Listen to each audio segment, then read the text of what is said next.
क्या आपने कभी सुना है कि भगवान जगन्नाथ ने स्वयं पुजारियों को डांट लगाई हो सिर्फ इसलिए कि एक गरीब भक्त की केले की छाल वाली माला मंदिर में स्वीकार नहीं की गई?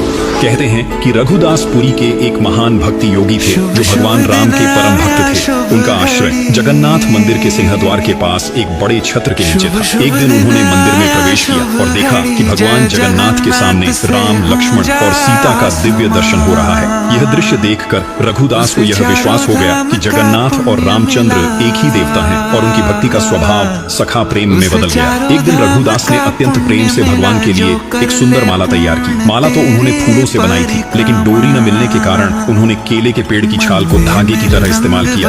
भक्ति उनकी सच्ची थी, परंतु मंदिर के नियम कठोर थे। जब उन्होंने माला पुजारी को दी तो उसने तुरंत मना कर दिया, क्योंकि केले की छाल मंदिर में अपवित्र मानी जाती थी। यह सुनकर रघुदास का हृदय टूट गया। वह माला लेकर अकेले रोते हुए अपने आश्रय लौट गए। उस रात मंदिर के पुजारियों ने व्रत रखा। उम्मीद थी कि भगवान स्वयं कोई संकेत देंगे, और सच में रात के गहरे सन्नाटे में भगवान जगन्नाथ उनके सपने में प्रकट हुए। भगवान ने कठोर स्वर में कहा, तुमने रघुदास की माला ठुकराकर उसकी भक्ति का अपमान किया है। वह माला मेरे लिए सबसे प्रिय है, क्योंकि वह प्रेम से बनी थी, न कि नियमों से। वह इस समय घर में बैठा रो रहा है, भूखा प्यासा। जब तक उसकी माला मेरे गले में नहीं चढ़ाई जाती तब तक मैं कोई पूजा स्वीकार नहीं करूंगा। सुबह होते ही पुजारी भागते हुए रघुदास के पास पहुंचे, उनके चरणों में गिरकर क्षमा मांगी और प्रेम पूर्वक माला मंदिर ले गए। जब वही माला जगन्नाथ के गले में अर्पित की गई, कहते हैं कि पूरे गर्भगृह में एक अद्भुत सुगंध और दिव्य प्रकाश फैल गया, मानो स्वयं भगवान ने अपनी प्रसन्नता प्रकट की हो। जगन्नाथ वही भगवान हैं जो सबसे पहले अपने छोटे भक्त मित्र के आंसू पोंछते हैं। इसलिए कमेंट में जरूर लिखना, जय जगन्नाथ।